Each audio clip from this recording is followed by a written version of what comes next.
and friends to our today's PCS IBS seminar. It is a great pleasure to have with us today Professor Felipe Barra from University of Chile. And I would like to invite our scientific host, Dario, to introduce our speaker. Please, Dario. Yeah, thanks, Dylan. Welcome, everybody. So yeah, it's a great pleasure to have Felipe today for our talk. So as anticipated, let me introduce a little bit his career and his path. So he got, as far as I understand, he did all, let's say he got his bachelor and master degree in Chile, in Santiago. Then he moved to Brussels in Europe, and he got his PhD in physics with a thesis on spectral scattering and transport properties of quantum systems and graphs. After that, he was a postdoc in Weizmann in Israel for 2 years. And then he came back to Chile, where he did all the, let's say, professorship path. And he was initially an assistant professor, and now he's an associate professor in Chile.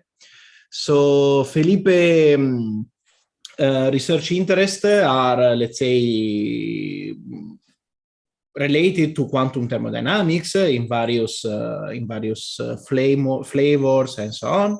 And for example, he worked on quantum batteries, a topic that here in IBS we are highly interested and we also work on.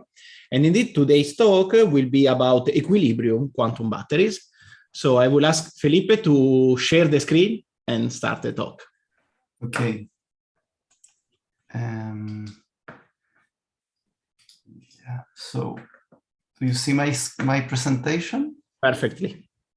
And do you see? No, we need yeah. Okay, we need the. Okay, now yes. And do you see my mouse too? Everything? Yes, we can. Okay. Yeah. So thanks, Dario, for the introduction and for this kind invitation to present my work.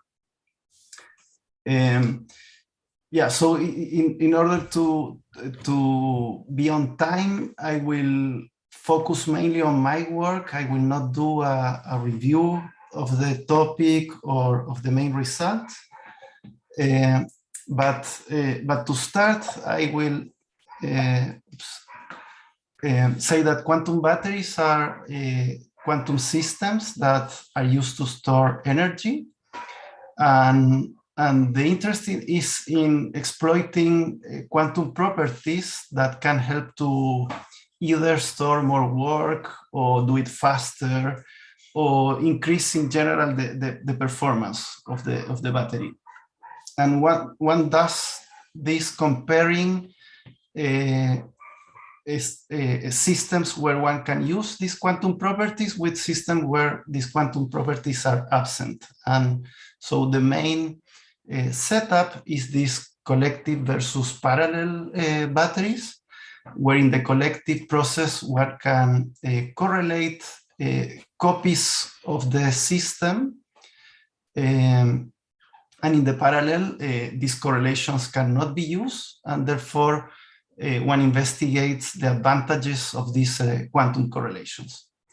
Now, so there are many beautiful and nice results about this setup, but for what I want to discuss, I will motivate my talk saying that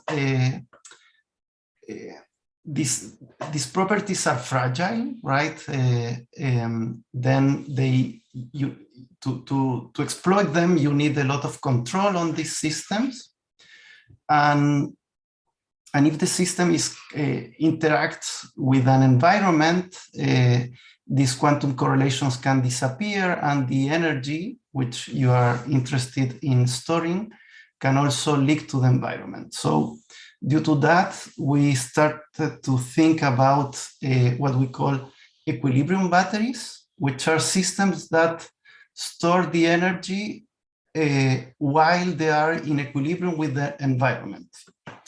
So if you have that situation, it is nice because the equilibrium state is very robust. You don't need any assistance to keep the system in equilibrium. And in equilibrium, because there are no energy flows, the charge of the battery is preserved. And finally, once you use the battery to recharge it, you just put it back in contact with the bath, and the heat flows from the bath will recharge the battery. So they look very nice, and the question is, are they possible? And why I asked the question? Well, because it is well known that the second law forbids processes whose only effect is to extract energy, right? So to emphasize that, I depict here a thermodynamic cycle, a very simple one, where we start with the system, which will be our battery, in equilibrium with a bath, a thermal bath. So the second step of the cycle is to take the battery and do a unitary process that will cost some energy, and will leave the battery in a new state. And then the battery in that state is put back in contact with the bath, and one waits the system to relax to equilibrium, and therefore the cycle is closed.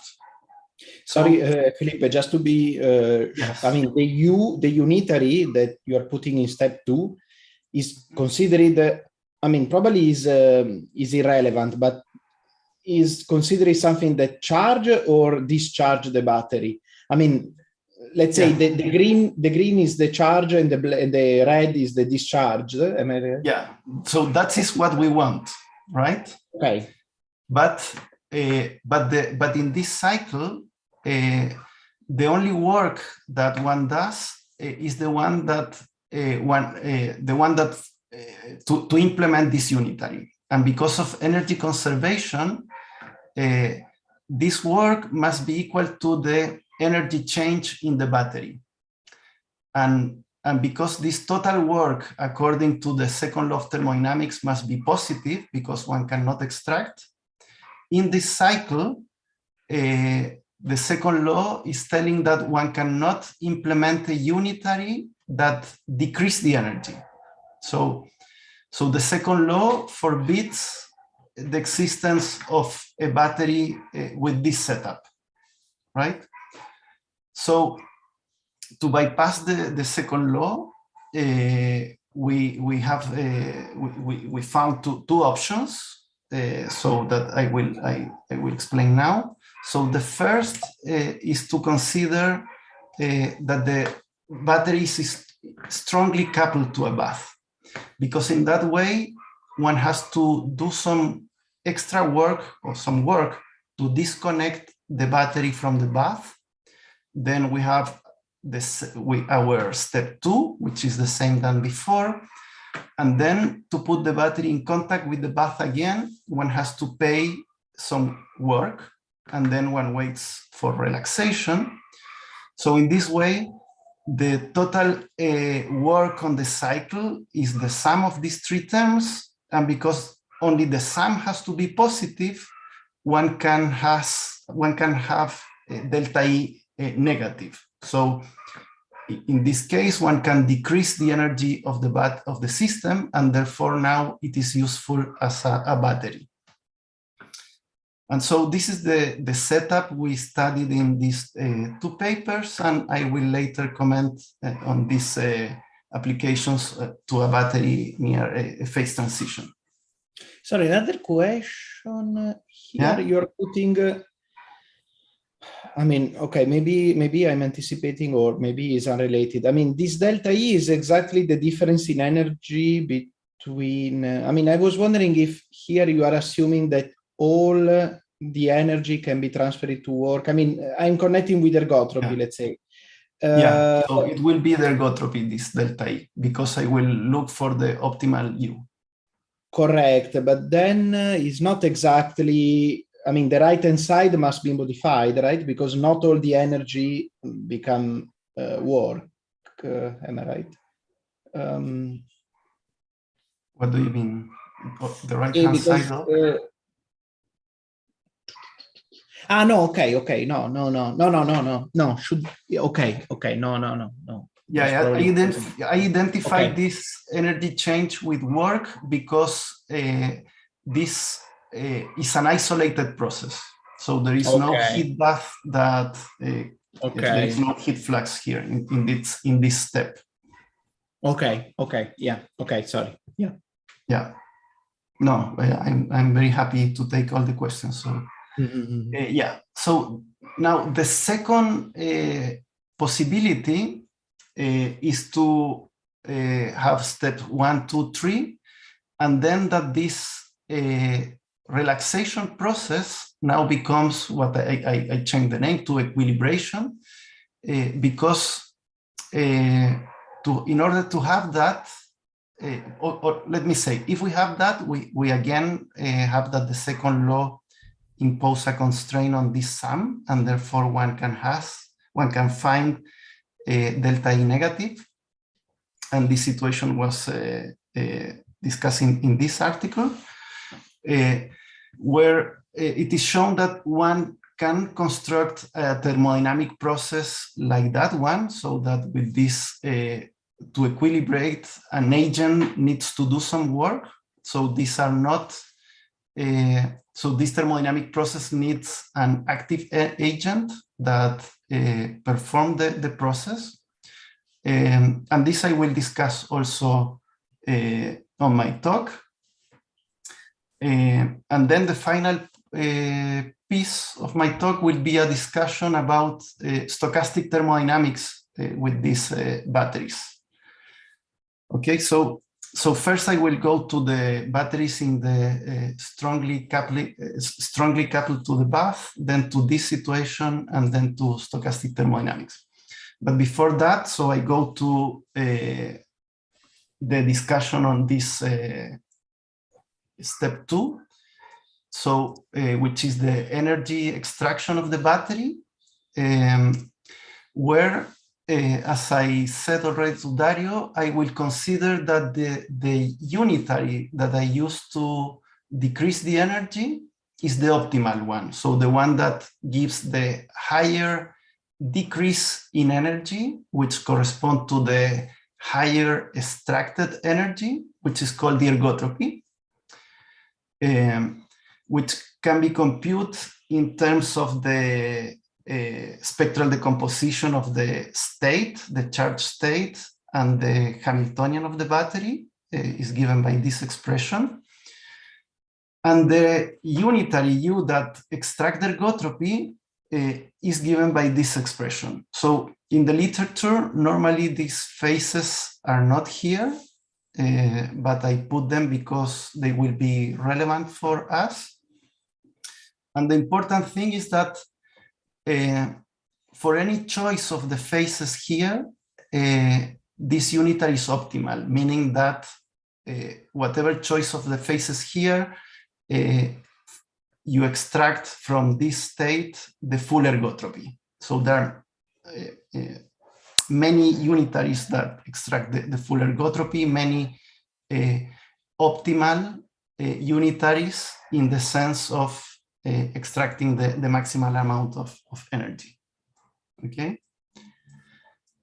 Okay, so yeah, well, and the passive state is given by this expression also in terms of the data of the initial state and of the Hamiltonian of the system. So the cycle for these batteries that are strongly coupled to the bath start with the total system in thermodynamic equilibrium. So the bath, here I call it the charger, but I will speak about the bath, the battery, and they are strongly coupled. So this is the total Hamiltonian, and this is the state of the full system in the thermal state.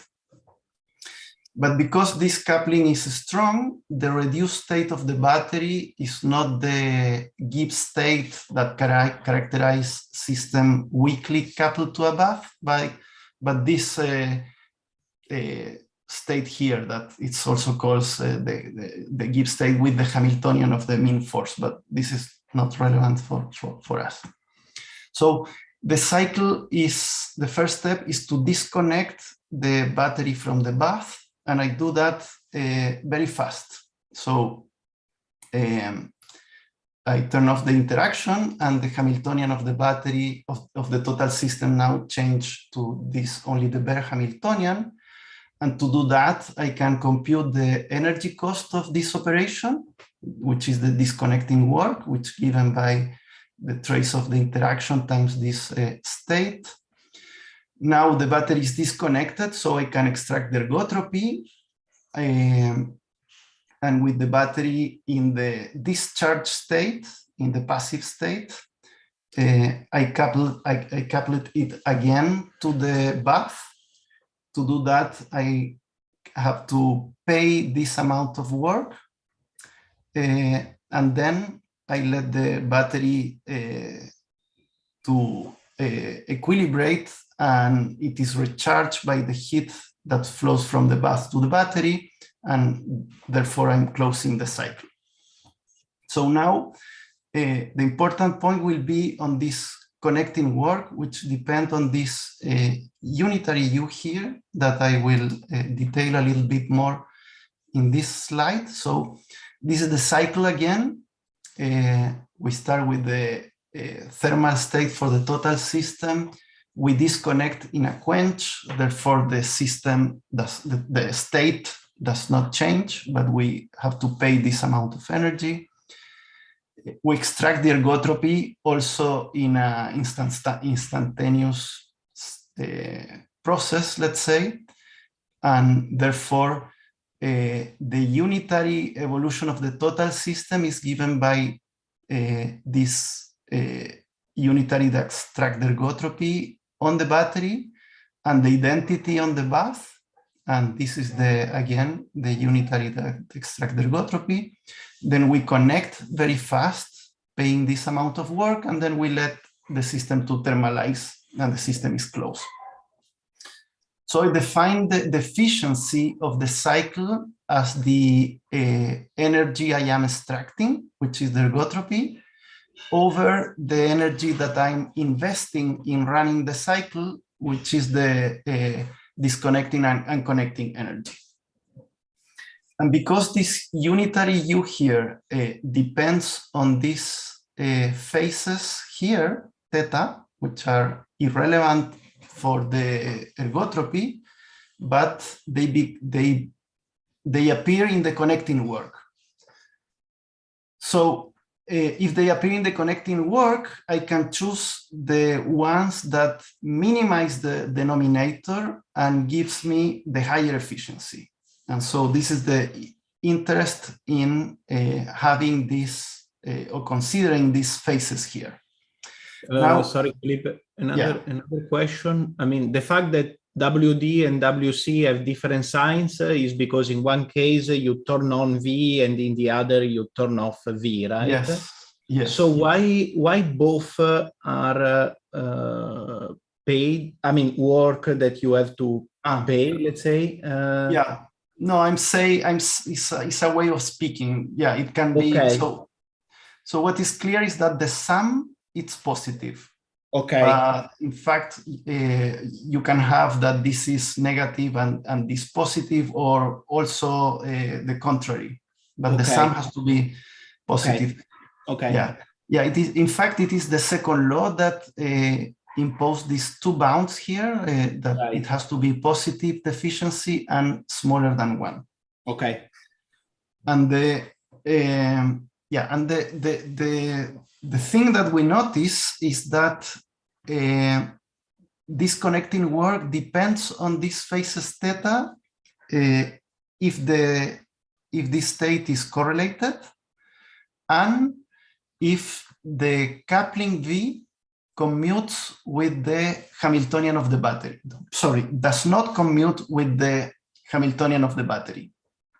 And therefore, because this theta dependence appears due to this non-commutativity, is that we claim that it is a quantum feature of the cycle. So I will illustrate this in the following example, which is an easing chain. So the easing chain, so I will take it in a ring. I will take a given number of spins. And one important feature of the easing chain is that at 0 temperature, the longitudinal magnetization, so along the x-axis, so the axis of the chain, is 0 above the critical value f equal 0.5, but below can be positive or negative. So this is a symmetry breaking of the magnetization, meaning that there are two ground states, two degenerate ground states. So one associated with the positive longitudinal magnetization and one associated with the negative longitudinal magnetization. And well, this is a true phase transition, of course, in the limit of infinite n. Okay, so how I will use this system, what I will do is, so I have this ring, and I will take a few spins of the battery and the rest, so for instance, this 3 and this other 3, as the bath or the charger. And therefore, the Hamiltonian of my battery will be the Hamiltonian of this 3 spin. So the 3 transverse magnetic field and the interaction between the n spin, the 0 spin, and the 0 and the 1. The coupling between these two spins now is the coupling between the battery and the bath. And I start with 11 spin on a ring in the thermal state at a fixed temperature, like that. And I compute the ergotropy of the reduced state of these 3 spins, for instance. So here I did it for 2, 4, and 6 spins. And we see that, in fact, the reduced state has ergotropy, and it can be used as a battery. Okay, so in principle, the idea works. Now, to emphasize the role of the phases theta that I was mentioning before, I will consider a simpler situation, which is where the battery is a single spin, and the initial state is one of these degenerate ground state. So we can consider that the system is at 0 temperature and in one of these broken symmetry states. In that case, one can compute everything analytically: the reduced state of the battery, the ergotropy, and the connecting and disconnecting work.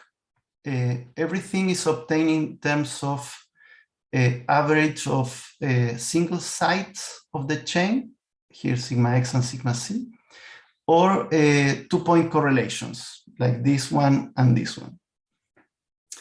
And so for a single spin, there is only one arbitrary phase. So this is the unitary that extracts the ergotropy. This theta is the arbitrary phase. And this alpha is determined also by these average values. It is the ratio between this and the square root, if I remember correctly. The point is that everything can be computed except, and everything is known analytically, so these correlation functions are known. This correlation function is known, all this average, except this one. So this is not known in the literature, and we compute it numerically. It's the only numerical part that we are forced to do.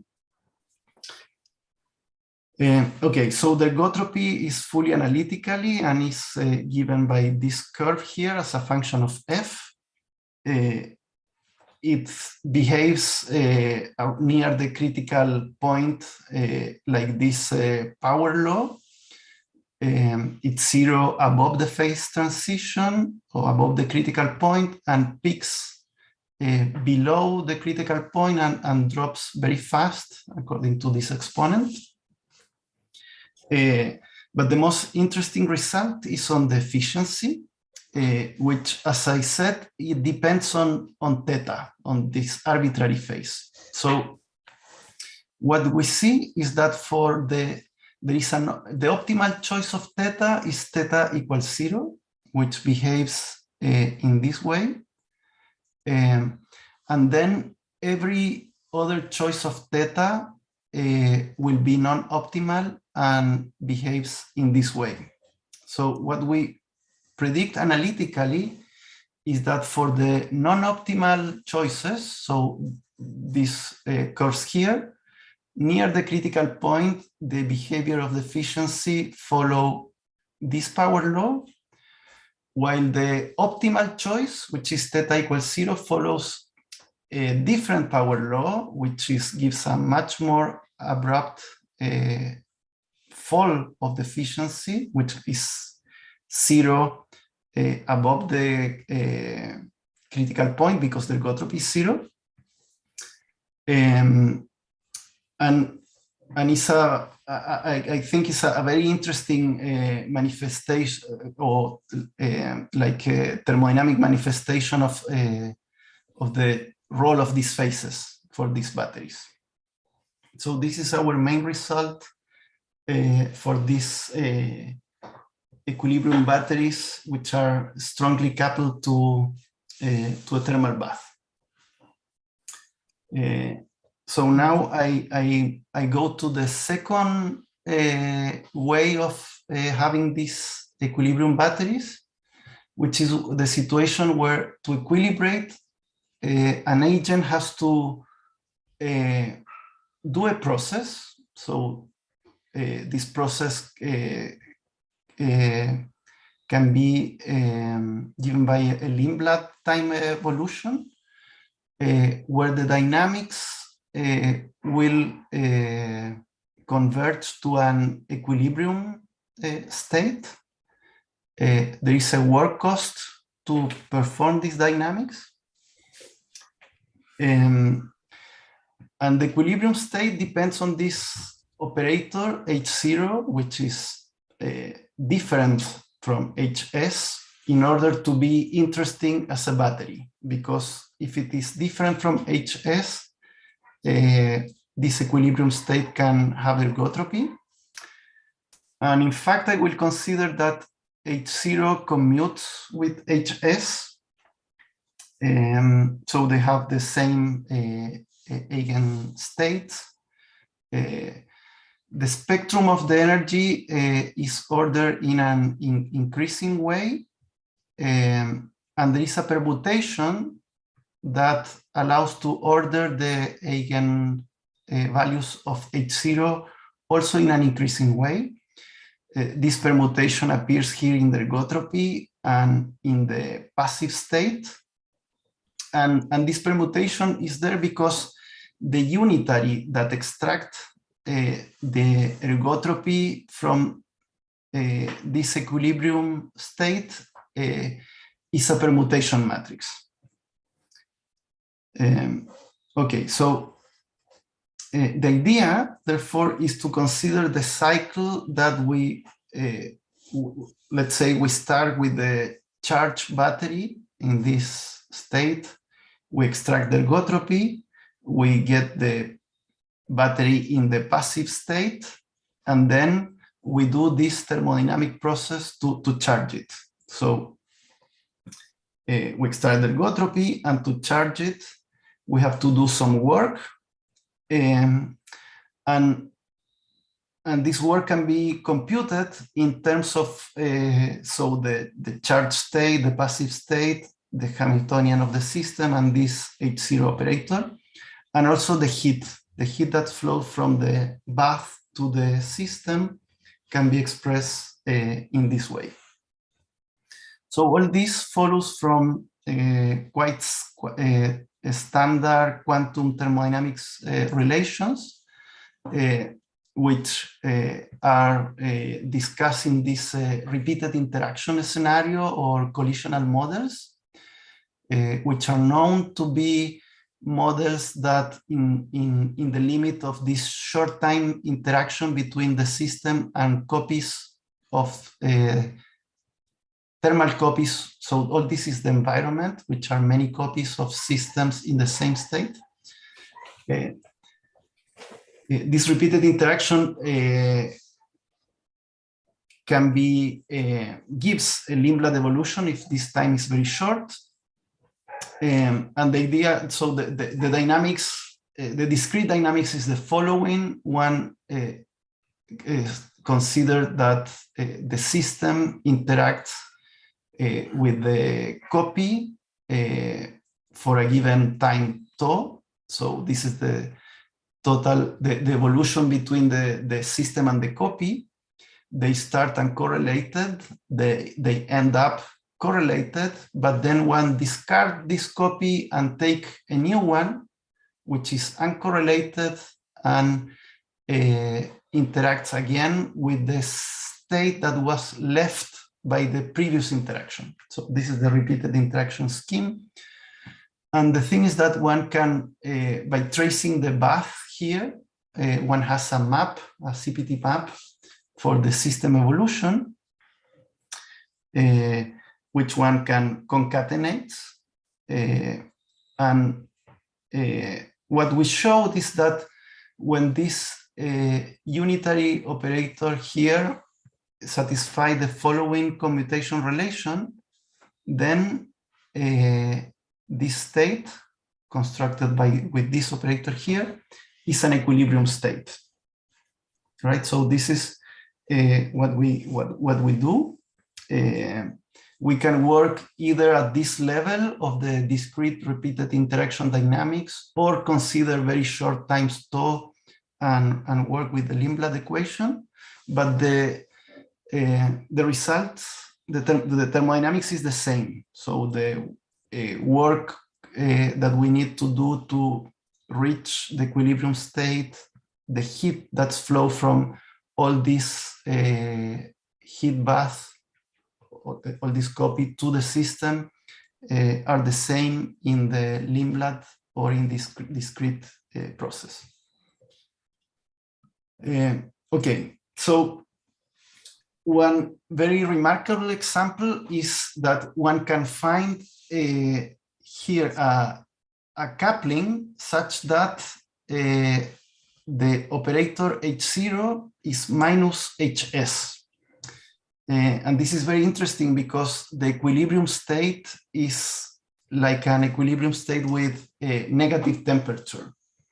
So the example I will consider is the following. I take my system is a qubit, so the battery is a simple qubit, and the environment is a collection of qubits. So this is the Hamiltonian of the system. This is the Hamiltonian of each copy of the qubit. They start in this global thermal state, and the coupling between the system and the bath is given by this coupling term to have this situation. And so here I depict the evolution. I started with my battery also in the thermal state. So it was like this same blue state, where initially the probability of being in the excited state is 0.2 and the probability of being in the ground state is 0.8. But as we iterate, so n measures the progression in this iterative process, the probability of being in the excited state increase and converts to the initial probability of being in the ground state. And the opposite happened with the ground state. The ground state decreased until it reached 0.2, which was originally the population of the excited state. So we reach this negative temperature system like is depicted here. We start with the thermal state and we end up with the inverted state. And here I plot the thermodynamic quantities per iteration. So, and they behave as one expects for a system in equilibrium. So in equilibrium, one should not, to keep the equilibrium, or in equilibrium, there are no energy flows. So the work to keep the system in equilibrium goes to zero. Also, the heat that flows from the system or from the bath to the system goes to zero, and the entropy production also goes to zero. This is a characteristic of thermodynamic equilibrium. If they are not zero, it means that this is only a non-equilibrium steady state. And that, from my point of view, is a little bit less interesting, because it means that to keep the charge, you need to waste energy. But here, as long as you keep increasing n, which means that you are keeping the charge because you reach the inverted population, you don't need to do work to keep that state. So this is the interesting situation. So you assume that, let's say, this repeated scheme is keeping going. I mean, continue to go, right? Okay. Yeah, it keeps. Yeah. So this is what I mean with this. L goes to infinity. I iterate. So this L is my n in the. Okay. So I keep it going until I reach this state here. Okay. Okay. And when I have it, I use it as a battery. Okay. So this was the result on this paper. Sorry. Suppose that you effectively reach that state, but the moment in which you want to use it as a battery is happening later. In the meanwhile, you have to continue to keep this interaction going, right? So I'm not sure if I understand, but this equilibrium state is like a fixed point of the dynamics. So every state will converge to that state. And what I consider is that I start with the battery in the passive state, and I do this process to charge it. And once it is charged, I use the battery. Okay, and suppose that there is, the question was, suppose that there is, let's say, a time gap, a delay between the moment in which the battery is charged and the moment in which you want to use. You mean if I do not continue this process? Right. Yeah, so then, so in this scheme, okay. The universe is just the system and this environment, which is right. So in that case, if I'm not interacting with the environment, the battery will be isolated, right? So then you can make it more complicated and say, okay, let's assume that there is another environment. Right, which will represent not this, so the battery is coupled to this environment, not with this coupling, but with something more natural, something that that will by itself thermalize the battery. Now, in that case, I will have two environments, and my steady state will be a non-equilibrium steady state. Okay. And then, so probably I will have to keep the battery charge, I have to do some work. Okay. Yeah, it's clear. Now, instead you say under, okay, the question now becomes trivial, but just to be sure. Mm-hmm. Suppose that you stop doing this iteration under HS, only the inverted state will remain an inverted state. Yes. So, okay, good. Yeah. Okay. And so the last part is a recent work which appears a couple of weeks ago in Entropy, in a special issue about this repeated interaction scheme, where what I consider is this example, but I imagine that the energy, before that, the efficiency of this setup is always 1/2. So meaning that from the total work that I do in the recharging process, half goes to the ergotropy and half is dissipated as heat. Okay, and now what I will consider is that the energy of the battery is observed in the charge and in the discharge state. And therefore I will study the stochastic thermodynamics of the cycle. So in stochastic thermodynamics, one considers that one has a stochastic trajectory, which will have a given probability. The system changes its energy along the stochastic trajectory. Q is the heat, so minus Q is the energy change of the environment. And one writes what is called the first law of stochastic thermodynamics, which I will use to obtain an expression for the work along the stochastic trajectory by subtracting this with this. And for this case that I have the equilibrium quantum batteries, the heat is very simple. It's given in terms of the eigenvalues of this operator H0. Now the energy difference is the energy in the state M. So yeah, so I forgot to say that we measure the energy. So in the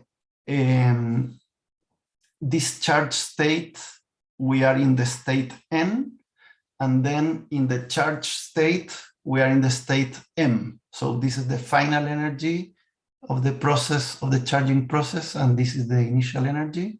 This is the heat, and then the difference is the work. And then there is the extracting energy process, and because we are measuring the energy at the charge and discharge state, this will also will have some probability. And because here there is no heat bath, all the energy change is the extracted energy, which is given by this difference. So maybe, yeah. So what are the probabilities for this process? So in the charging process, we say that I was in the passive state. So this was the, sorry for this. Yeah, so this is the passive state, and I measure state N. So I measure it with this probability here. And then I am in state N, and I propagate it. I mean, I do my evolution and project to state M. So this is what I do. Sorry for this.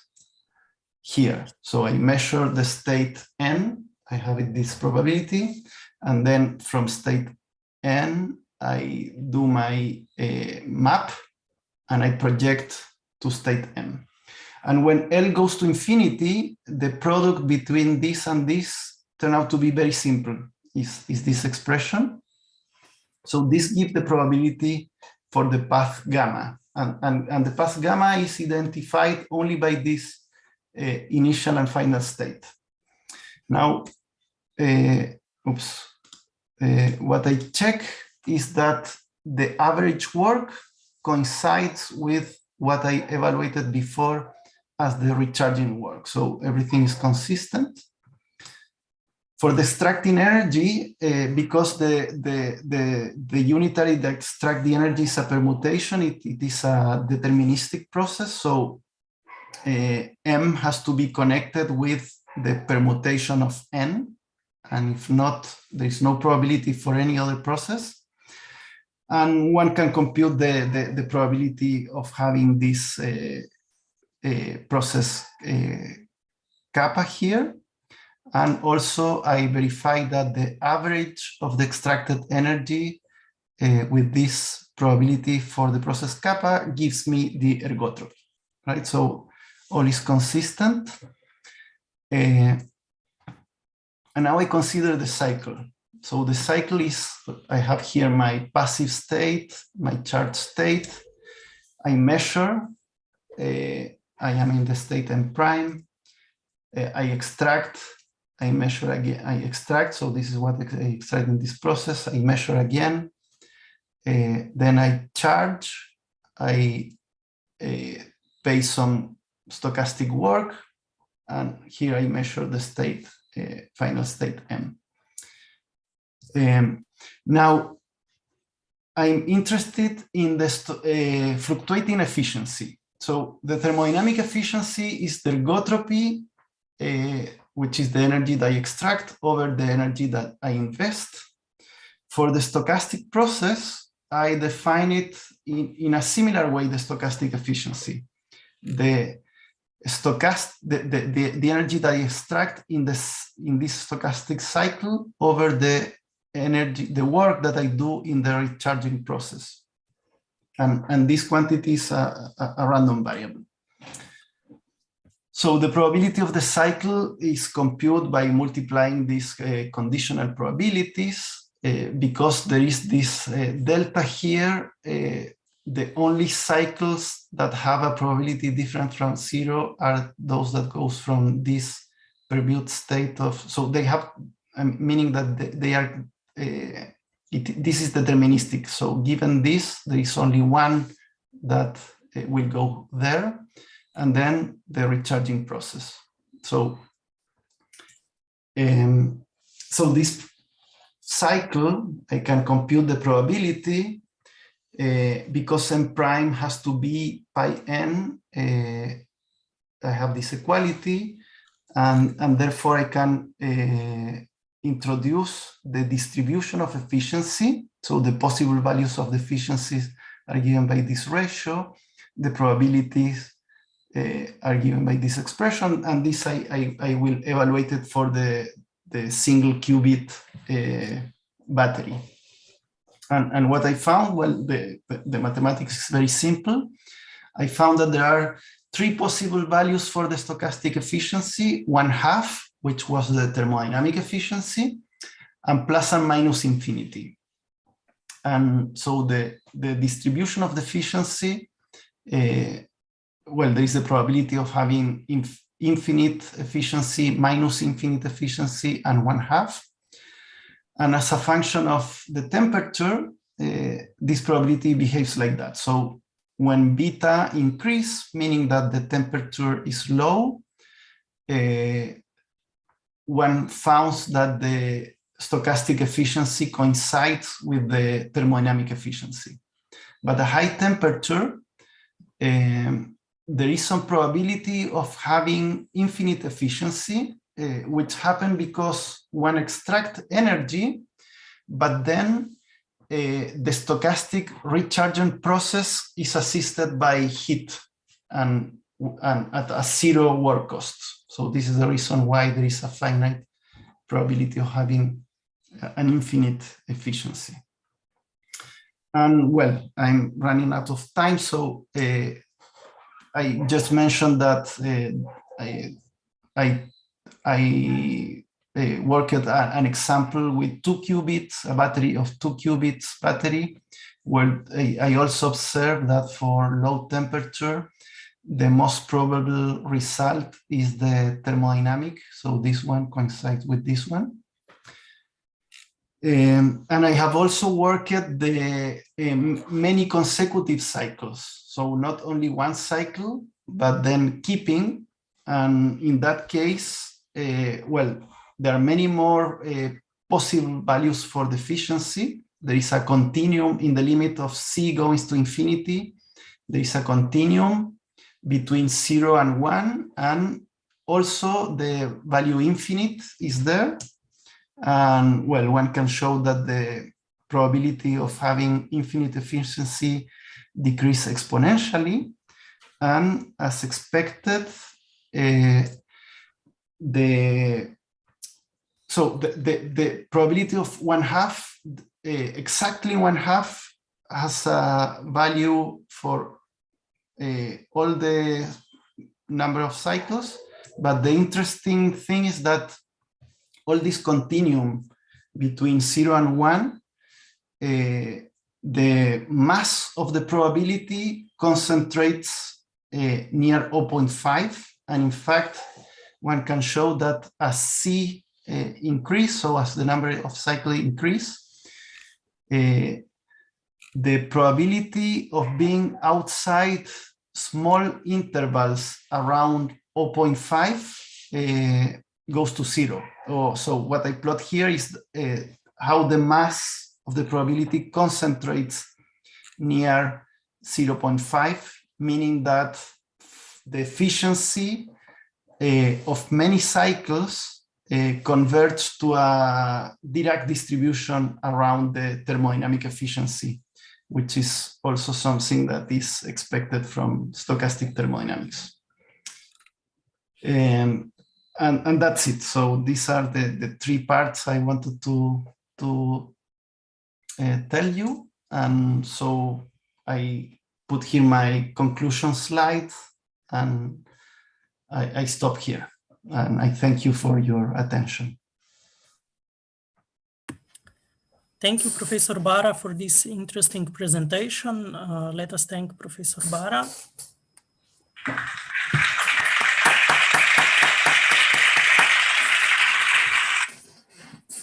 Thank you. And we have time for questions.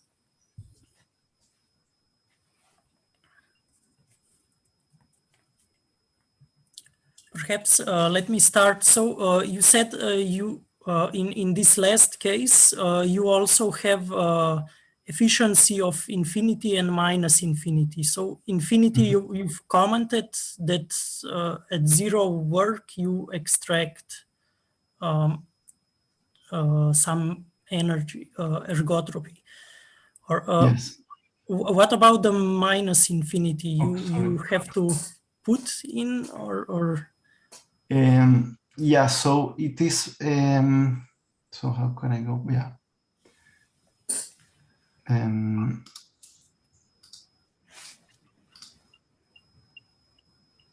Yeah, the minus is, so let me, is this sign here?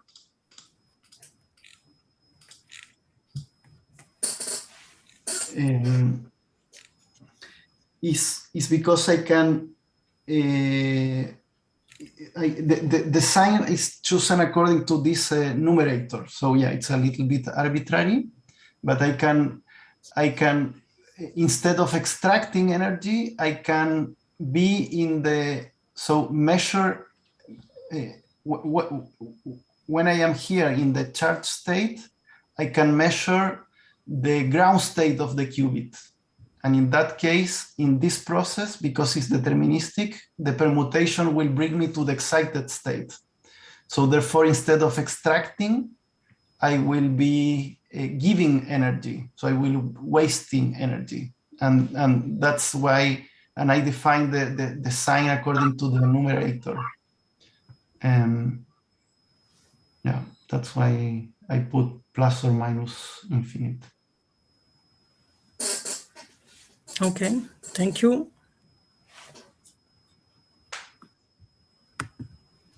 Do we have any other questions from the audience?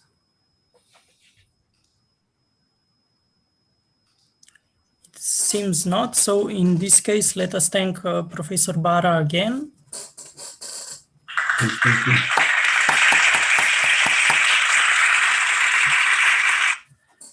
And with this, we conclude our today's